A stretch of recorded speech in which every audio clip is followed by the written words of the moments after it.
The broadcast is now starting. All attendees are in listen-only mode. Ladies and gentlemen, the webinar will start in 5 minutes.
Ladies and gentlemen, the webinar will start in 4 minutes.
Ladies and gentlemen, the webinar will start in 3 minutes.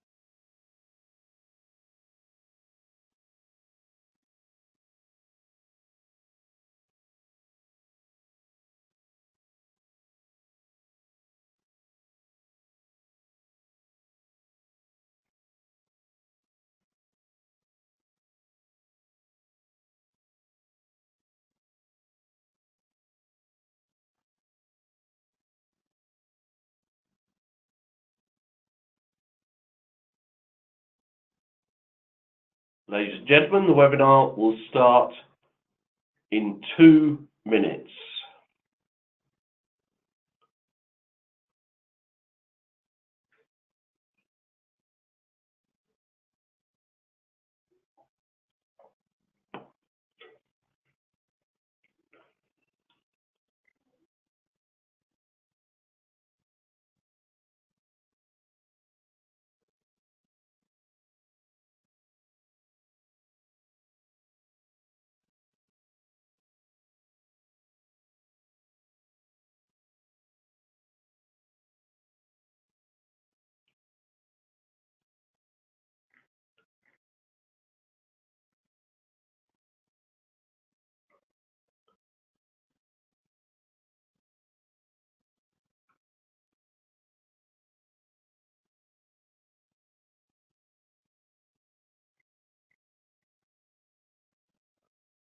Ladies and gentlemen, the webinar will start in 1 minute.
Ladies and gentlemen, thank you for standing by and welcome to today's Channel Focus webinar.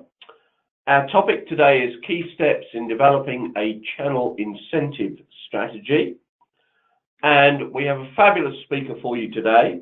Her name is Kristen Cole, and Kristen is the Senior Global Director from Vistex. Kristen has supported indirect channels, sales and marketing for over 13 years. Prior to Vistex, her career was in sales and marketing in a variety of industries. And today, Kristen uses a combination of Vistex's channel services and SaaS-based channel conduit suite to provide solution sets designed to engage the indirect channel and equip high-tech companies and their partners for program success. As I said, she's been with Vistex for 13 years. She's based in Hillsboro, Oregon, just outside of Portland. And she tells me she's currently on pins and needles while she waits the final season of Game of Thrones. So she's a huge Game of Thrones fan. Just before we start, a couple of housekeeping things. All the phones are in listen-only mode, and later there will be a question and answer session, and we'll follow up with instructions on that time. If you want to ask questions during the session, you will see on your screen on the right-hand side a questions box. Feel free to enter any questions in that box as the presentation continues. We will answer all those questions at the end of the presentation. Today's session is being recorded, and you'll be provided with a copy of today's materials following the call. And with that, I will turn the presentation over to Kristen. Kristen, take it away. Great. Rod, thank you very much for that kind introduction. And it is true, I am anxiously awaiting the start of the final season of Game of Thrones, and I'm occupying this waiting time with crazy theories about who's going to sit on the Iron Throne. And of course, thank you to all of you for joining us today to review key steps in developing a channel incentive strategy. Before we get into the content of our presentation, it's always nice to put a face with a name. This is me, for the most part. I do have shorter hair now. I do also have a bit of a cold, so I apologize if maybe you hear some long pauses. I've put you on mute to take a drink of water or clear my throat, and I want to obviously not do that in your ear, so I do apologize in advance if that happens. As a Senior Global Client Director, my role at Vistex has been to help high-tech companies with their channel incentive programs. This includes implementation, strategy, and the ongoing day-to-day administration to make their channel incentive strategy a success. During my tenure here at Vistex, I've worked with 14 clients, and their incentive programs have run the gamut from our software and service offerings. Now that you know a little bit about me, I do want to tell you quickly about Vistex so you have an understanding of where our expertise is coming from.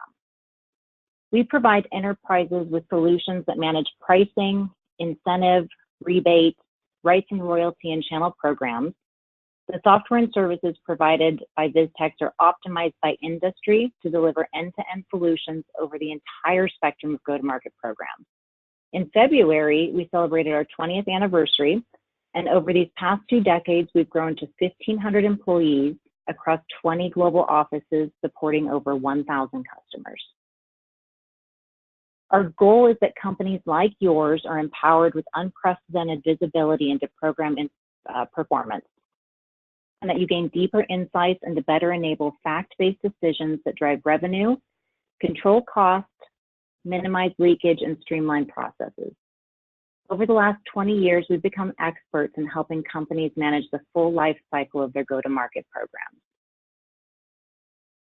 The specific solution I've been working with and is tied to our presentation today is around our cloud-based channel conduit suite. Designed and updated with the high-tech indirect sales channels in mind, this set of modules provides you with strategic insights, an optimized partner experience, and global program administration in the areas of MDF and co-op, rebates, rewards, and payments. Okay, now let's get into the details of why we're here today.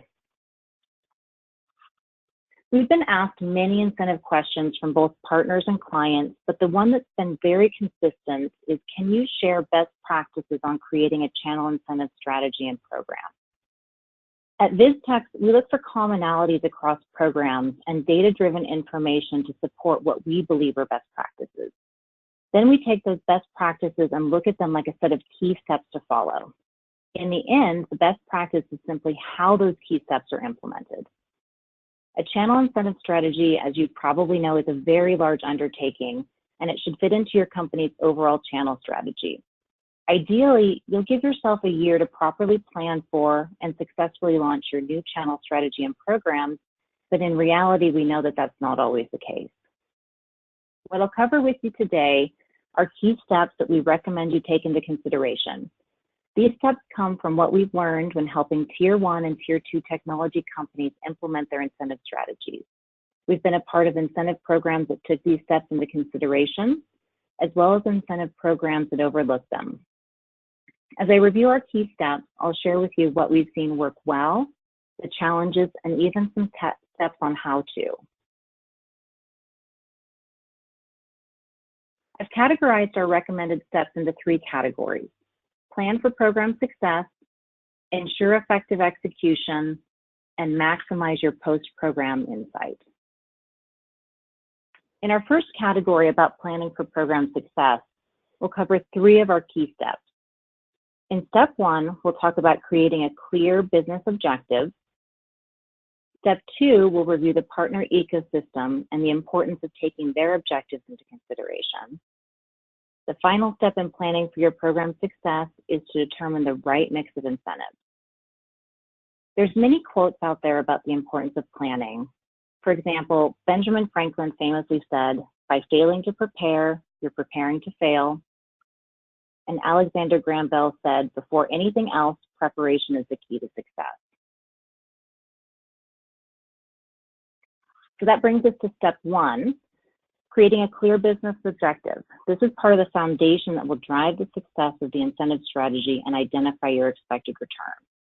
For example, if your organization's strategy is to add an elite tier of, say, 5 top partners and move more mid-tier partners into the previous top tier, focusing on incentives that will aid in quick growth of the top mid-tier partners might be the way to go. Or if your organization has made a new acquisition with intentions of focusing on that new product or service, really dive into your data and see what partners would best align with this addition and focus your business unit strategy around that. By creating several channels of strategy with set periods of time you'll use to cover that channel, you'll be better to able shift if necessary. I'll dive into each of these a bit more, but overall, your business objective should consider your program basis, identify your end goal, and determine the partner segment or segments that you want to reach your objectives. Align your business unit strategies with the overall channel strategy, but keep in mind that alignment doesn't mean that they're necessarily the same. Think of them like pieces of a puzzle. They really just need to fit together. For an example, when this is done well, your global and regional incentive program strategies will align. This is not to say that regional variations are not needed, but all regions and business units should be consistent with the overall goals of the program. The best way to accomplish this is for the global lead to bring in the regional owners early and often to establish teamwork and buy-in. Of course, this can be done in a number of ways, including conference calls, but if you have the budget, it's really difficult to argue with the benefits of a face-to-face meeting and what that can have as you're creating the business objective for your overall program. Have your end goal in mind and create incentives around reaching that goal, keeping in mind that they may be different by incentive type. It's really about backing into your goal. A tip here is that by understanding your ROI and KPIs up front, you may be able to estimate the various amounts of projects, claims, etc. in your MDF project. You'll see which will also provide some foresight into resourcing needs for your program. Once you know your end goal and your KPIs have been identified, be sure you have access to the data you'll need to feed into your incentives and systems to be able to get that ROI back out. This may include data from your partners, sales, deal registration, certifications and training, and really often much more. Historically, The data is what will probably take you the longest to obtain, but when we've seen this work well is when you have the right contacts in place in the departments of IT, sales, operations, etc., from the very beginning. For any incentive programs, don't wait until the very end to determine if you've made it. Establish milestones along the way to be sure you're trending towards that goal. For example, if your incentive strategy includes an individual rewards-based program, your ROI goal for year one may be 5 to 1, and a KPI is about partner membership. This is because you know the more partners who are in the program and actively participate will help you get to your ROI. To get to this goal, you're going to need to target registrations. So don't wait until the end of year one to determine if you've reached your registration goal. You want to look at monthly and quarterly milestones to be sure you're trending properly, and then make adjustments if needed. In this example I show on the right, we're roughly 750 new registrations away from our year-end goal. And because we've been watching this quarterly, we know what we need to do to step up our efforts to increase registration. When you're assessing your milestones, it'll likely be a combination of data you can pull yourself, but also look to the SaaS company that you work with, if you do, to provide the information needed in quarterly business reviews. These business reviews should provide the quantitative information you need to align your ROI, KPIs, and milestones. So this is going to bring us to our first of 2 polls today, where we're going to get to know you a little bit better.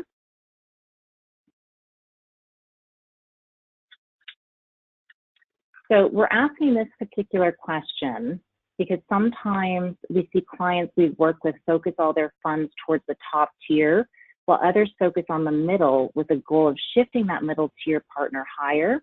And then, of course, some clients choose to incent all partner tiers while attracting new partners with competitive incentives. We thought it would be interesting to know where the group on this call sits within this spectrum. So I do believe you're seeing the question now. Is that right, Rod? That's correct. Everyone should be seeing the question. If you could pop in your answer, just answer one of the 5 potential answers. If everyone could do that now, that would be absolutely brilliant. So do take a moment, take a look, and pop in your answers now. We'll keep it open for just a few seconds longer.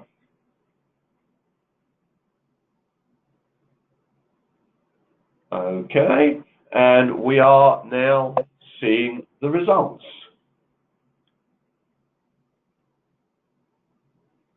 And you know what, Rod? I don't see the results. So would you mind telling me what it is?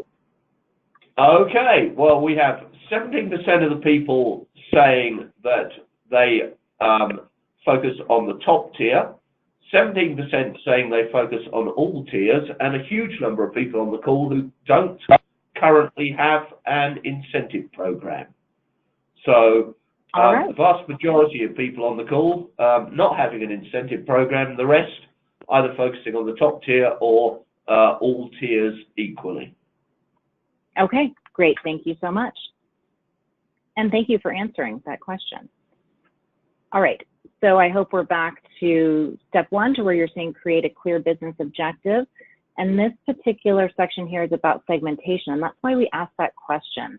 And it's really interesting that most of you on the call don't currently have an incentive program, so if you're looking to add one, this is really something to take into consideration. So the tech market is growing at 5 to 7% per year and is expected to accelerate into the 2020s. This likely means you'll see an increase in your overall partner base and a shift in current partner tier statuses if you currently have those statuses. Take a look at your partner segmentation as you're setting up incentives and determine which set will help you reach your ROI goals. Will you need a one-size-fits-all program or individualized programs that focus on a specific tier? The biggest challenge I've seen here are making the difficult decisions that not all partners need to participate in all programs. It's not just about the performance, but the growth potential of a segment that can have the biggest effect on your ROI. And you'll see from this example on the right that roughly 45% of partners in this example bring in 80% of the revenue.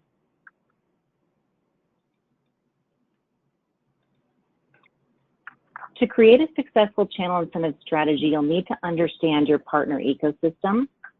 And you probably already know from analyzing your own data that generally, as I said, 80% of channel sales come from the mid-tier partners. And maybe you're one of the companies who cast a wide net to reach as many eligible participants as possible. But do you know what overwhelms them on a day-to-day basis, and that fewer than 20% feel like they've achieved a trusted partner status?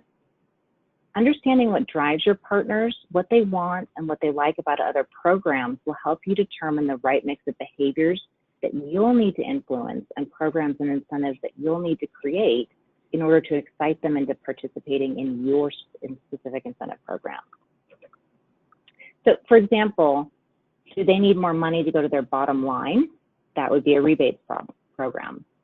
Do they want help investing in the growth of their company? They'd probably benefit from an MDF or a co-op program. Or would benefits issued directly to their sales reps and engineers motivate them and drive behaviors that would help them reach their goals and your ROI? This would probably be an individual rewards type incentive.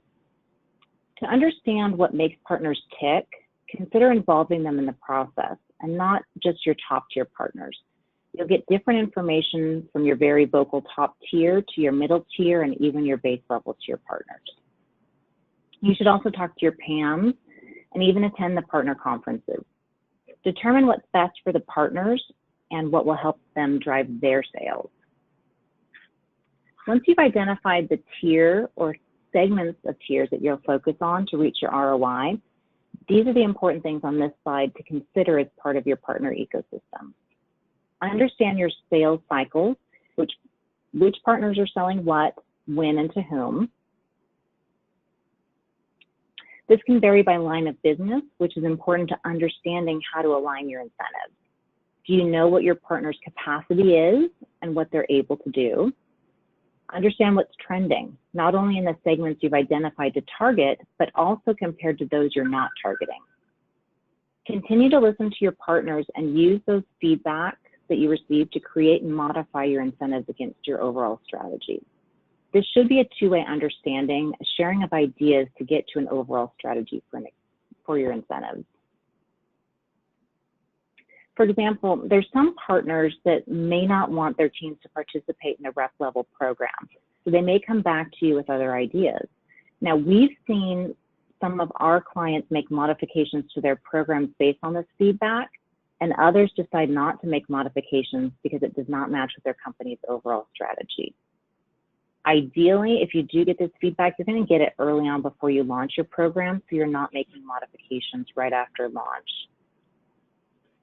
One of my colleagues ran a marketing program for many years for a large manufacturer, helping them market their incentives and trainings to partners.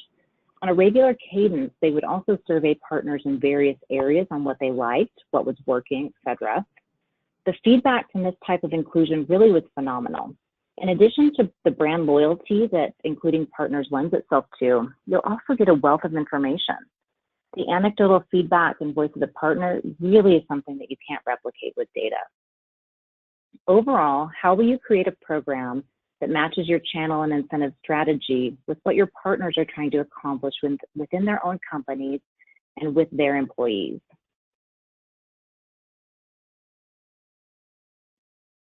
As I just mentioned, some of our partners, specifically top-tier partners, may not want to offer a rep-level rewards program because they don't want you to have so much influence over what their employees focus on. However, we've also seen that 93% of executives believe non-cash rewards have a positive effect on the competitiveness of a program. When I think about the breadth of our client base, it's very common to offer the standard rebates and MDF incentives, and many but not all offer loyalty and rewards. What we'd like to know now is how many of you round out your incentive offerings with an individual loyalty and rewards incentive. Specifically, do you offer an individual level loyalty and rewards incentive as part of your overall strategy? Okay, if everyone could, yep. Sorry, go on, Kristen, I cut in too soon. I was just saying, and I believe the poll is up. It is indeed. So basically, if everyone could complete the poll, Kristen, if you click on polls on your dashboard, you will be able to see it, and we'll be able to see the results. But if everyone could enter their answers, please do this. I think this is going to give us some very interesting results. So we'll give everyone a few more moments to read the question and answer one of the 4 answers. So please do come in now and answer the question. Give people just a few more seconds to do that.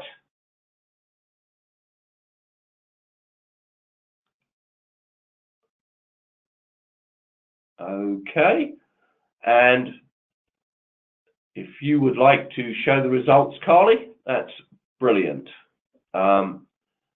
So, Kristen, do you want me to read those results, or can you now see those? I'm sorry, it would be great if you read them to me. Okay. So, yes, it's open to any partner sales rep who wants to partake, was answered by 18%. It's only offered to certain partner tiers, 9%. No, but we do offer rebates and co-op, 27%. And and this follows the previous one, 45% don't have an incentive strategy. Right, and I guess that's not a surprise to have that last question be the largest based on that first poll we answered or asked. So the reason that we asked this question about loyalty and rewards is because the incentive type and mix has evolved over the years. Now companies want to influence milestones and key decision points along the full life cycle to not only drive the initial buying event, but cultivate relationships. They want to support the need for customers to get the maximum value from the seller solution, and then continue to renew and expand that relationship. Our final step in planning for program success is to determine the right mix of incentives that will be the most effective for your channel incentive strategy and your partner's own goals. Creating incentives with these influence points in mind are sometimes targeted at the customer, but more often they're aimed at driving behaviors within the partner ecosystem, both via pre-sales enablement and post-sales rewards. The idea is to assess which behaviors will most likely impact your channel while keeping your objectives and the partner's feedback in mind. If your products or services have a very long sales cycle and you have data that shows that the more training and certifications a sales rep receives, the faster a sale is closed, it's probably in your best interest to influence the partner sales reps to take these trainings and earn certifications. This means you may want to consider how to reward individuals throughout the year for participating in trainings and earning certifications. An incentive like this likely fits nicely within the loyalty and reward space because you can target a behavior that will ultimately lead to more deals closed faster. My second group of steps is about ensuring effective execution of your channel incentive strategy. We recommend you secure resources, create clear program guidelines, optimize incentive engagement, and market your incentive program. Step 4 is about securing resources. To run an incentive program, there are many internal resources you'll need to bring on the board, bring them on early, throughout the launch, and then through the run the business once the program's been established. Over the years, where I've seen programs succeed or struggle comes down to having 2 important resources: a go-to-program owner and a senior executive for sponsorship. These roles are crucial to have an escalation point, secure funding, help evangelize the incentives, and provide any needed cover on the decisions that were made early on while your incentive ROI is coming up to expectations. Securing the right resources to support a channel incentive strategy is probably the #1 challenge I see companies experience. Unfortunately, it's very common to underestimate what it takes to create, launch, and run a successful program. So something to keep in mind is just because you have an existing program and resources in place, you still need to assess if this is the right person for this new launch you're coming up with. Are you taking a program global? And does the resource you have in mind have global capabilities and even aspirations? Believe it or not, This is something we've seen before where there's a transition after taking a program global, where a previous key resource on your program decides to make a move away from the program. When considering resourcing for MDF or co-op programs or even rebates programs, a main consideration should be claim auditing. How many claims do you anticipate, and do you have internal resources already existing that can handle this work, or is this something that you may need to outsource? Whether your incentives are run in-house or with the help of an outside company, you'll need a mix of resources. If you can anticipate the roadblocks ahead of time and identify people who will be accountable, you'll be in a position to solve those challenges much faster. For example, if your program is going to be accountable to sales data, you'll need someone available to help with partner inquiries of why their sales aren't represented. Partners tend to have a positive perception of a program when it appears streamlined, and this often comes down to the level of support within a program.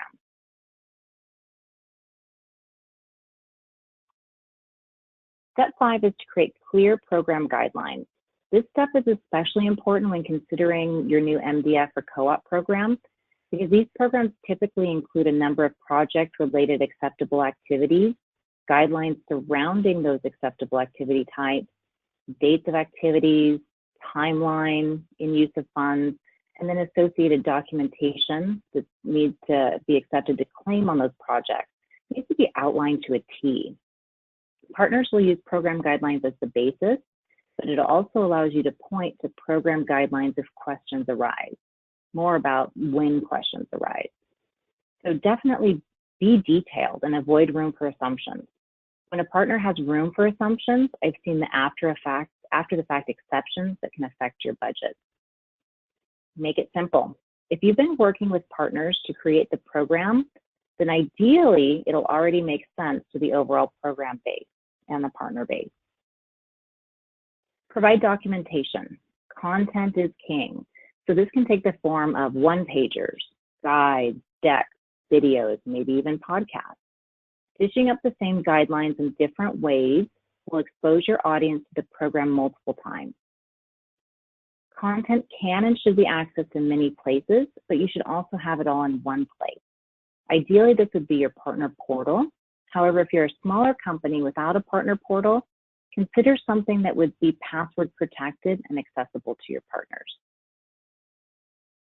Educating your internal employees is going to be key, because if they don't know, they can't help the partners.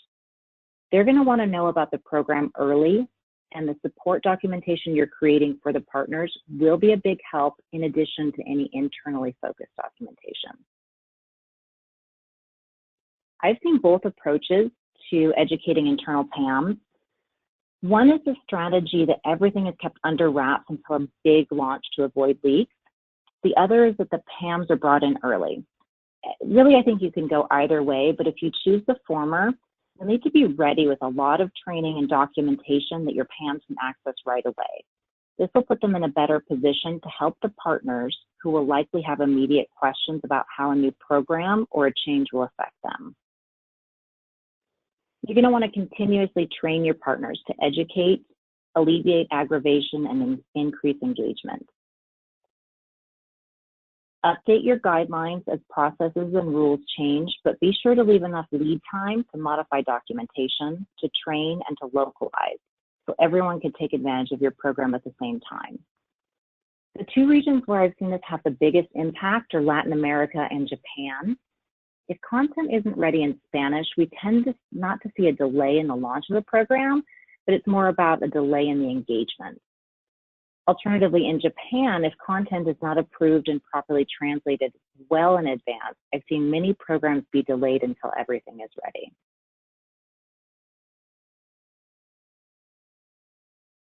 Working with partners, one thing we've heard time and time again is that there's a lack of trust from partner to manufacturer. Running programs like MDF can have so many steps along the way. A way to build trust with your partners is by allowing them to be in control of the process, or allowing them into a portal where they see everything for themselves. They see the projects they're running, the timelines. In some cases, they see the budgets they've been approved for, the status of their claim, and ultimately what they really want is when they're going to be paid. Running your programs through a portal allows you to provide this for your partners. This is why we recommend in step 6 that you get your incentives out of spreadsheets and off of desktops and house them in one area that can be accessible by everyone. The benefits to you include consistent program governance and global administration, increased buy-in from other program owners. You'll likely reduce or even remove manual calculations and processes. You'll probably see increased partner engagement, and you'll definitely be able to more easily track and measure performance. And if you have a global program, you'll be able to manage funds not only at the regional but the global level. A system of record will give your partners the opportunity to plan and execute. They'll have a simplified and consistent experience across all your line of business incentives, consistent communication, and one location to view all rebates and claim and MDF co-op dollars and access their benefits and overall performance. Now, having a central place for them isn't going to be a deterrent. It's going to solidify partner engagement because they're owning more of the process and are able to track what's important to them, like their claim or payment status. Our 7th step in developing a channel incentive strategy is to market it. While we list this as a step, I do want to emphasize that this is not something that's done and then checked off the list. You need to consistently market your incentives throughout their life cycle. Consider a variety of touch points, including branded email communication to partners, but also internal stakeholders and PAMs. I have definitely seen examples of emails going out to partners where PAMs weren't included. It's then forwarded to a PAM, and there's obviously aggravation and questions from the PAMs around why there's communication directly to the partners without them knowing. A word for early adoption to create success stories that you can then use to help promote your incentive program. The early adoption could be if you're launching a brand new overall strategy. It could be a single incentive or even a modification to incentive. Take the opportunity to create positive news. And then by creating a marketing calendar, you'll be prepared to effectively promote your incentives beyond the initial launch of your program. Take into consideration things like events, roadshows, collaterals, videos, podcasts, and even a launch in a box available to those early adopters or specific partner segments. Our third category, maximize your post-program insight, includes our last key step.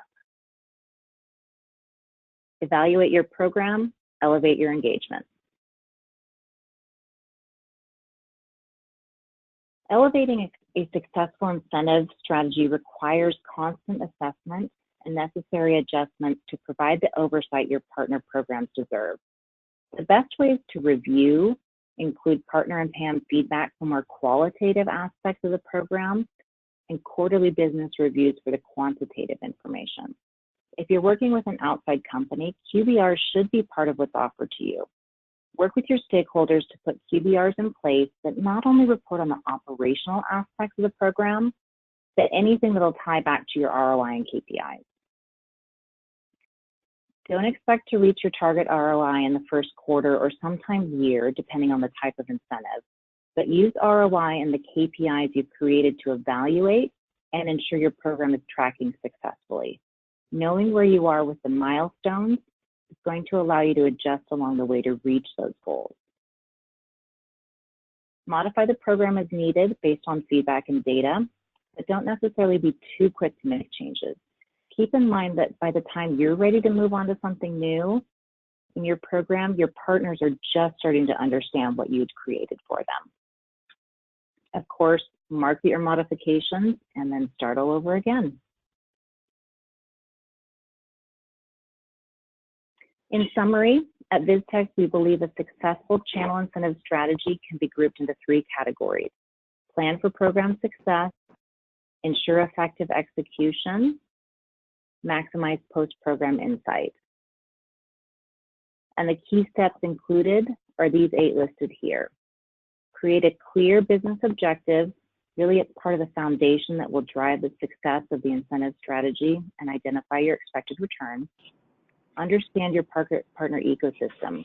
Determine what's best for the partners by listening to them. Number 3, determine the right mix of incentives. Choose the incentives that are going to influence milestones and key decision points between both pre-sales enablement and post-sales rewards. 4, secure resources. As I mentioned, partners tend to have a positive perception of a program when it appears streamlined, and this often comes down to the levels of support within the program.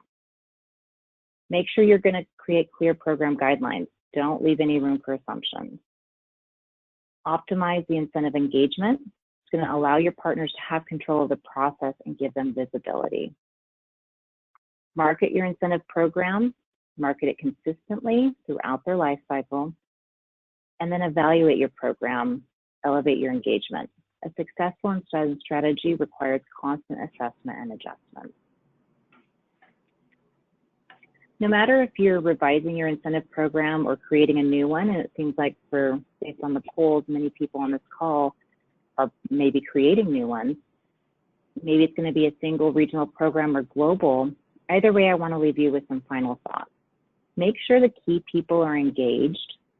Include partner feedback in creating your program, because when people approve early on, they're more likely to be advocates of your program. Then embrace the uncomfortable. You'll always find areas to fine tune, and year 1 of your program is going to have some churn. You'll definitely receive positive feedback and results, but you may also get some negative feedback from your partners or internal BUs. Really, it's unavoidable because change can be difficult, but we believe if you follow these key steps, you'll be in a great place to address the questions you receive about the program, as well as move from your launch phase into year 2, where you're going to be set up for moving into the run the business cadence and really great success with your incentive strategy. So now it's time to hear from you. So as Rod said earlier, I believe that there's a chat feature where you can ask questions. And if for any reason we run out of time or you come up with questions later, my contact information is here on this slide. I will also be at the Channel Focus North America in Carlsbad, May 14th to 16th. So please stop by to say hello. And of course, if you're interested, I'll even share my Game of Thrones theories with you. Wonderful, Kristen. And thank you so much for some great insights into incentive strategies. I have got a number of questions. So I'll start with the first, which is, how would you differentiate an incentive strategy between that directed at recruiting partners and that incenting sales from existing partners? Okay, so the question's about recruiting partners versus incenting existing partners. Existing partners, absolutely. So how would you change your incentive strategy to target in one direction or the other?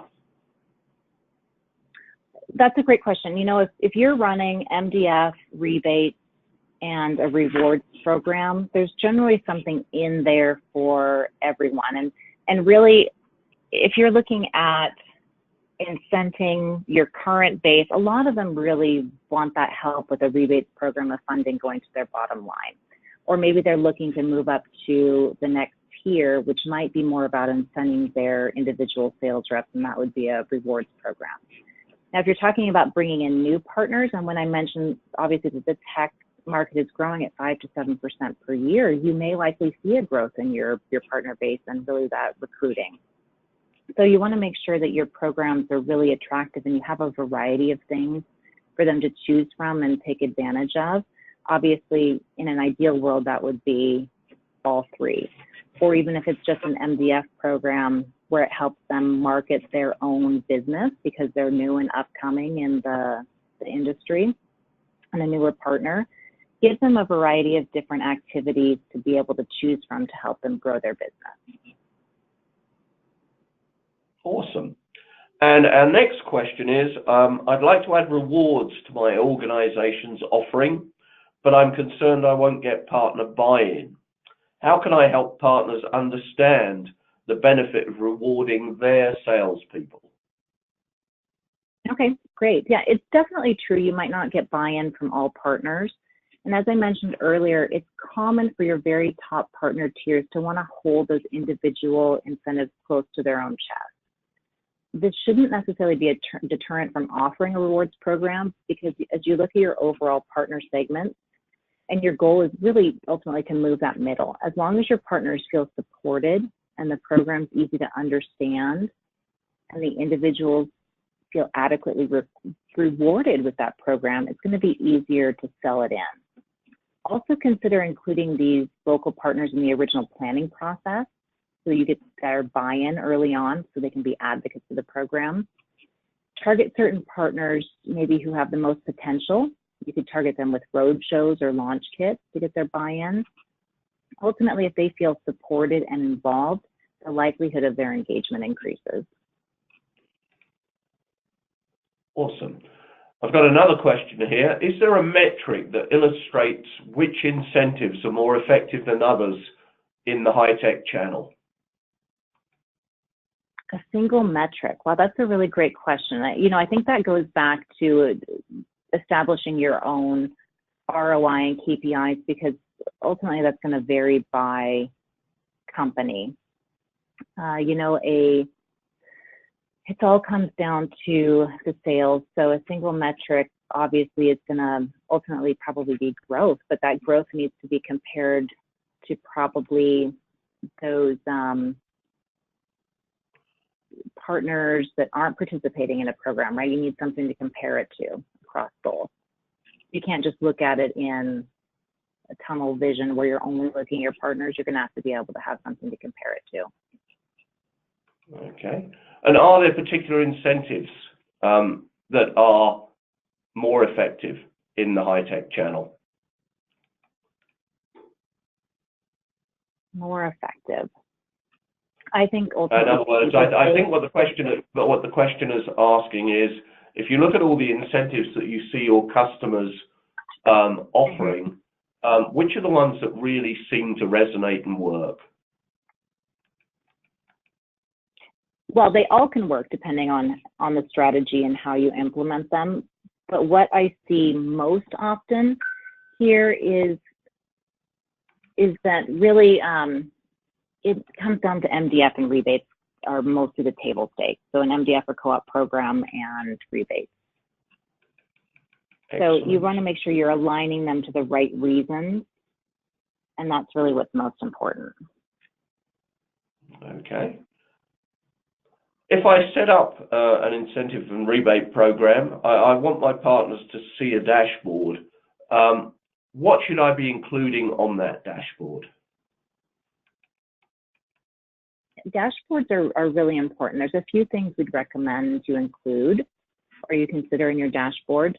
Really a clear snapshot of all incentive partners and what they're working toward or have the ability to achieve. A month over month or a quarter over quarter view is also desirable. Giving them the ability to dive into the data that they're looking at can also be attractive. So if you have a pie chart in a dashboard, say for MDF, and you dive down into one of those slices of the pie, it's going to be nice to be able to see what makes up that piece of the pie in its raw form. Excellent. And one final question.